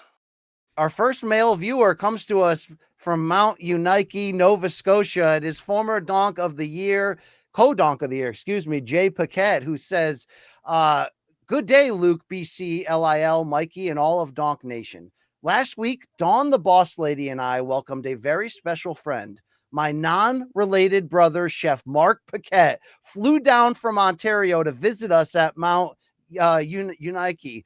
We toured our great province of Nova Scotia with tons of amazing food and drinks. Luckily, our merch 3.0 arrived in time, and we've included some pictures. Much love to all you out there. Hugs and kisses to my beloved co-donk of 2022. Speaking of, can we get an Appy wellness check? Shout out to Dawn the Boss Lady and Jay Paquette. Luke, what do you make of Jay Paquette connecting with fellow MK fan Mark Paquette, unrelated, and then flying to visit each other in like an MK family sausage party, and then Chef Mark Paquette is actually making the sausage? I like how they I feel like we should have been invited to this. Yeah, it looks fantastic. Yeah, I don't think we have the travel budget. By the way, is that a lobster? Is that a lobster dog with like remoulade sauce and then peppers on top? Because Chef Mark's legit. I've seen his work. That looks unbelievable. We should have Chef Mark and Chef Kaz have like a bare knuckle fight for for Factory Town Promotions. What do you think? Yeah, and then the loser, BC gets to bang their wife. That's the key. Shout out to the Paquettes. Hope you guys are doing well up there. And I know that food looked amazing. Now I'm jealous. God damn. That was good stuff there. Their second fan sub comes from John. He leaves no information. Let's see what he's got. Holy shit! Holy shit! What? Are you shitting me? I mean, I'm a simple man, BC. I'm a simple Yep, man. it is Big Booty Latina night, and Luke is fired up. Our next one comes from my favorite Hawaiian Who are the Telvin. straight guys who don't like that? Are there? I mean, shout out to the Russian ladies, right, Luke? You know what I mean, right? I do. By the way, I cannot tell you. Did you get a lot of DMs when you were like, "Oh, the Irish are better looking than the Brazilians"? Did you get a lot of DMs? I said Russian. Even, or whatever it was, the whites. No, I did not get a single DM about that, or maybe I missed it. If I got, I won't say a dozen, but at least 7 or 8. And they I were all stand like, by it. And they were all like, "Dude, what the fuck is wrong with BC?" And I'm like, I don't know what to tell you. Poland is underrated too, Luke. I just want you to know that. Right? I'm not saying Poland is trash. That's not what I'm saying. But brother, they're not going to touch Brazil. Like, it's just not a thing that's going to happen. Yeah. This one's from my favorite Hawaiian, Telvin Big Papa Key Papa, who says, "Aloha, Donks. Telvin here. I just want to congratulate BC on becoming the prop quiz champion." Yeah. And made a meme. Yeah, thank you. That made a meme that best describes your victory versus who you all the time. All jokes aside, BC, you are the man representing us factory town workers everywhere. Keep up the good work, guys. Aloha. So, Luke, BC on prop quiz, is Mark Hunt. What is he winning there? Is that the Pride Champion? Maybe like a K1 trophy. I'm not sure. And then that's Mark Hunt at the bottom with me regularly. Okay, that's pretty dark right there. But I was gonna say, I was like, what the hell's happening the rest of the time? But I get the point. Telvin, excuse me, not Kelvin Gastelum, is my favorite factory worker in the world right now. So shout out to him. He gets out at 3 a.m. He must be lonely. Our next one comes from Kim Bong Eel, excuse me, and he's got a BC special. Let's see it. Sir, another kidney has failed the body. I think he means liver. You only get one of those livers, though, Luke. You got to be good to it. That picture's from the early days of MK, back when we were filled with hope and joy. You know what I'm saying? Yes. And we were much more bloated back then. Yes. Yeah. The hair was a little naturally darker, Yes. And the pandemic, we got fat, right? Yeah, wow. super fat. Our last fan sub of the week comes from Jonas. Let's see it. I feel so swinish. What? American right now. Spoon feed me some ultra processed bacon and let's bake a baby cake, lady, because 2001 is going to be our year. I don't understand what the fuck this is, other than it's vaguely me. So it's you vaping, looking out at the Twin Towers in 2001, saying that this is going to be your year. Is there like another video that we can't show attached to that, Long Island? I don't. No, this is all I got for it. It might be a reference to something that we just don't know, but is this some the Fountainhead reference or remix or something? I'm not sure what this is. We did have to with the censors said no to multiple videos of AI that showed you and the cake lady sitting there on the honeymoon on the plane with the towers out the window and then BC driving the plane. I mean, that's just like, that's not a thing we can show. Right. I mean, plus, it was like can jet fuel bend steel beams? I don't think so, to be fair, Luke. You know what I mean?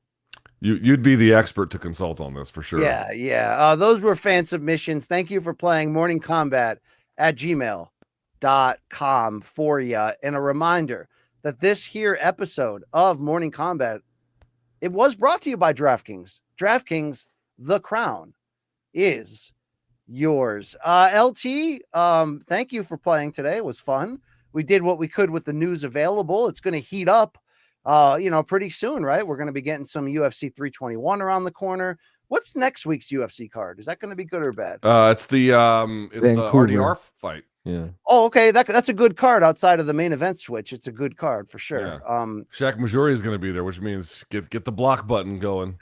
Warm that sucker up. It'll be Manon Ferro against Jasmine Jazdavicius. I'm into that fight for sure, no doubt. Luke Thomas, will you be providing streaming entertainment for UFC Rio this weekend? No, I had to work every single day last week, and my family had a bad weekend as a consequence. I might do some post-fight stuff on Sunday, but no live watch along for this one. I have to be a dad. I can't do it all the time.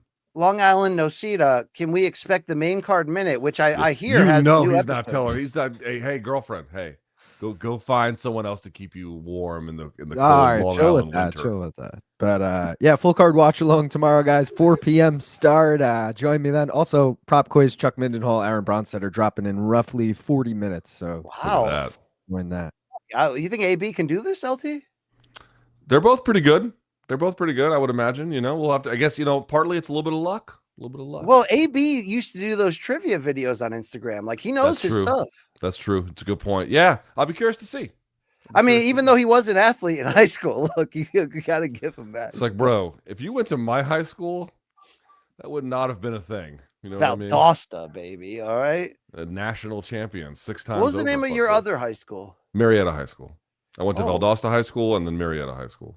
All right. Changing high schools in the middle of high school is real fun. I recommend it totally. Yeah, it's great for your social life. Yeah, I mean, it's really amazing. I'm really glad my mom put me through that. Very fun. But your debate club and mathlete skills are probably still talked about at Marietta High, right? Yeah, I mean, seriously.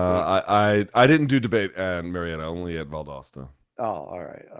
Well, it was great talking to you. Thank you to the listeners and viewers. You can follow us right here. Check out our extended universe. Luke Thomas gets political. Am I wrong? Is this thing picking up steam, Luke? I don't really know what I'm doing, so I don't know how to answer that. But I do get a lot of emails. People seem to be responding to it. It's kind of funny. Okay. What's amazing is my family watches none of this. The thing that I've invested 20 years in, and they watch. Which I have to tell you is of enormous surprise to me, as you might imagine. In pride. They send me feedback on my political stuff, and I'm like, I don't even know what I'm doing with this. Wait, good feedback? Like, are they like good take, or that was a strong? Yeah, mostly. Do you think that your dad would be interested in you and Ben Shapiro going one-on-one? I don't think my dad has any idea who Ben Shapiro is. All right. But if you said George Will or something, he might care about that. Yeah, I read Men at Work when I was a kid by George Will. It was a big baseball book, He's one of those old baseball types that treat the sport as like it's partly religious, Yes. And I don't like that. Yeah. Back in high school, he can throw that speedball by. Hey, how about morningcombat.shop? Grab our merch. We have October exclusives that won't be here forever. Why don't you look good in a Super Wash Dad's shirt, or maybe even Average Joe Art's other creation, Franken, Luke, and Donkula, in time for Halloween? They won't be here, but you can get a signed poster while they are. Put it on your wall. It's morningcombat.shop. Mix and match the colors. Thank you. We've got, items there that you can check out. Thank you. Dress like Saul, and maybe be as cool as that guy. You know what I'm saying? Yeah. All right. You ever feel like you want to end the show, you just don't know how? It's not that hard. All right. Why don't you take it home? I got to let Reggie out. Why don't you take All right. For Long Island Luke, for the staff here at the show, for Brian Campbell, I'm LT. Thank you all so much for watching. We'll catch you on Monday. Until that time, may all of your gains be loyal.